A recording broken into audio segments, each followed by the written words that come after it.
All right, we left off on problem number 8 in the last lesson. We're skipping problem number 9 and we're going straight to the next odd number, number 11. So let's jump right in. Number 11, we've got 5 1/2 plus 3 7/8. And I don't think I solved that on the board. Oh yeah, I did. Yes, I did. I'm sorry. All right, we've got 5 1/2 plus 3 7/8. I just didn't recognize it because they were stacked up together. All right, now, again, same thing. I keep repeating it. When adding fractions together, we need to make sure that the denominators are the same. In order to do that, we need to find the least common multiple of the denominators. So 8 and 2, the least common denominator between 2 and 8 is 8. So 3 7/8 is going to remain the same. So I move that over, 3 7/8. But my 1/2 needs to be multiplied by 4/4. Okay, to change my denominator 2 into an 8, I need to multiply it by 4. And whatever I do to the denominator, I also have to do to the numerator. So 4 times 1 is 4, 4 times 2 is 8. And so now I move my whole number over as well. I forgot my little equal sign. All right, so 5 and 4/8 gets moved over. So 5 and 4/8 plus 3 7/8. Again, when adding fractions together, we focus on the numerators. So 7 plus 4 is 11. So now I've got 11/8, and 5 plus 3 is 8. Now I've got an improper fraction here that I need to convert into a mixed number, okay?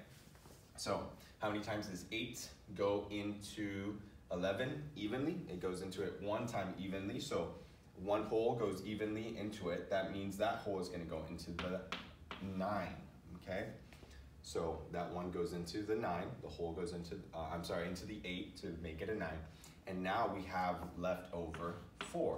So now we've got 9 and 4/8.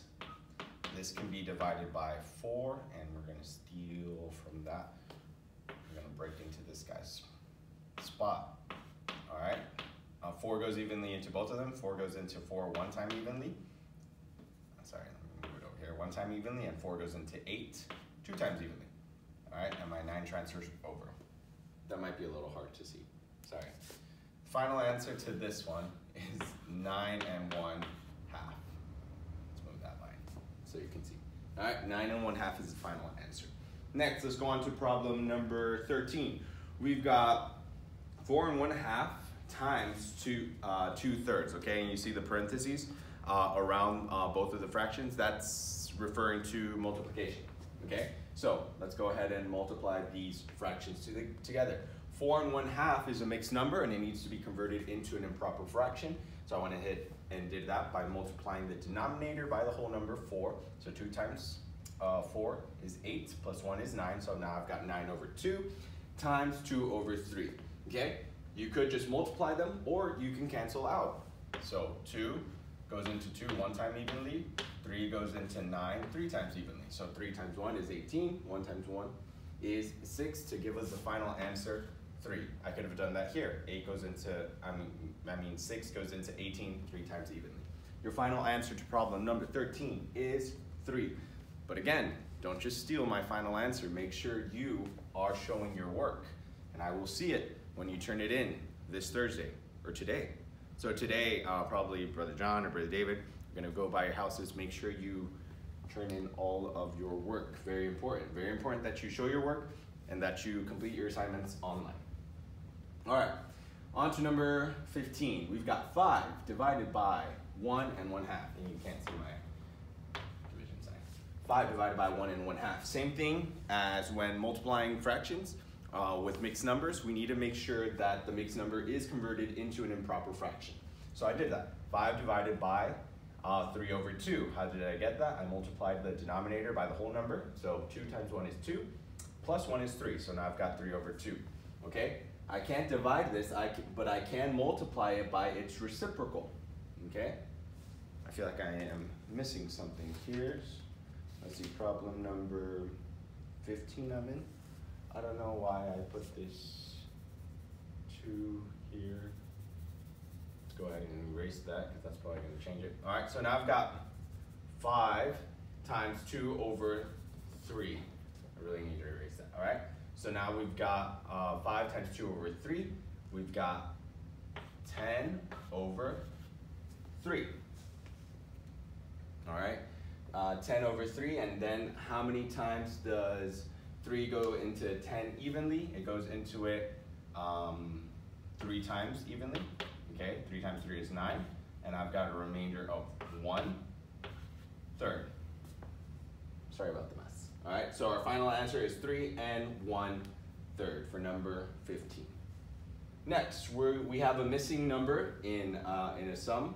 So we've got 4.72 plus 12 plus n equals 50.4. So the first thing I did is I need to combine 4.72 plus 12. 4.72 plus 12 is 16.72. In order to find the missing term in my expression, I need to subtract my given information from the sum. So I get my larger number, 50.4, the sum, and I add a 0 to hold the place value in the hundreds place because I've got a decimal here that goes up to the hundreds place. And now I can subtract it.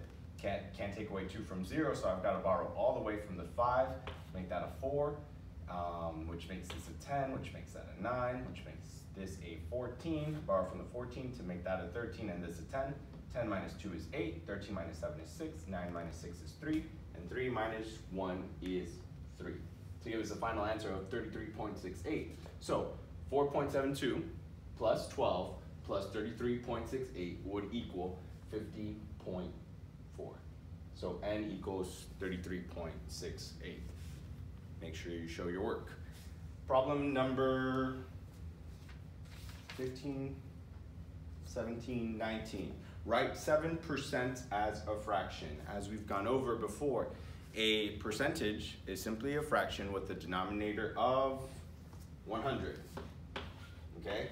So, to write 7% as a reduced fraction, okay, we can't reduce that any further, so that is the final answer. 7 over 10. 7% equals 7 over 10. Next, number 21. What is the number, or what number is next in this sequence? So, we've got 1, 4, 9, 16, 25, 36. If you haven't figured it out, 1 times 1 is 1. 2 times 2 is 4. 3 times 3 is 9. 4 times 4 is 16. 5 times 5, 25. 6 times 6, 36. So, next number, 7 times 7 is 49. All right, 49. Next, problem number 23. 23? Oh, yes, 23. The perimeter of the rectangle is 48 centimeters. The width is 18 centimeters. What is the length? Okay, so we know that length times width gives us the area for a regular shape. Okay, so length times width gives us the area. But we're just given one of the lengths and not the width. Okay, so 6 times what equals 16? So in order to find this out, I divided both sides by 6 because I need to get rid of the 6 on this side. So L equals, so 6 goes into 18, 3. So 6 times 3 would equal 18. So the length, or the width, I should put width, is 3. Final answer, channel number 23 is 3. Next, number 25. So we're using this graph that's in your book, page 412. Problem number 25. If Bonnie's 5 test scores were arranged in order from lowest score to highest score, then what score would be the middle score? And I've arranged Bonnie's scores of 84, 88, 92, 96, and 100. Once you arrange it like this, it's really easy to see that the 92% is in the middle. All right, next one, they ask you to write a question that refers to the line graph and answer the question. So you have to make your own question. I made one for myself. Don't use this one, you have to use your own. But it has to be something like this. How many percentage points lower is test 2 than test 4? So I take my test 4 score, 92%, and my test 2 score, 88%, and that gives me the answer 4%, 4% points lower, okay? So test 2 is 4% lower than test 4. So you have to make a one like this. You could say how many more points, or, you know, use the graph to write a question. Okay, oh, we're on our last one. Problem number 29. 50% of the parallelogram is shaded. What is the area of the shaded region? All right. Now, when finding the length, the area of a parallelogram, we need to make sure we multiply the base times the height, not the length times the width. It's the base times the height for a parallelogram. Okay, so we take 10 centimeters times 5 centimeters, which is the height of the parallelogram represented by the dotted line. Don't get those confused. And we multiply those together. So 10 times 5 is 50. But also, when multiplying units of measurement, we multiply the units. So centimeter times centimeters would equal centimeters squared. Now, we're only looking for half of the shaded area, so all we have to do is divide 50 by 2, and gives us the answer 25 centimeters squared. Now, if it would have been 2 centimeters, if we're dividing 2 centimeters, then the centimeters would cancel out. But since we're not, it's just the centimeters squared. That remains the same. All right, guys, that's it for today. I hope you guys are done completely and you're caught up, so you don't have to do any work on Friday, and you can go out, or not go out, stay home and have an enjoyable time there. All right, guys, thank you. Bye.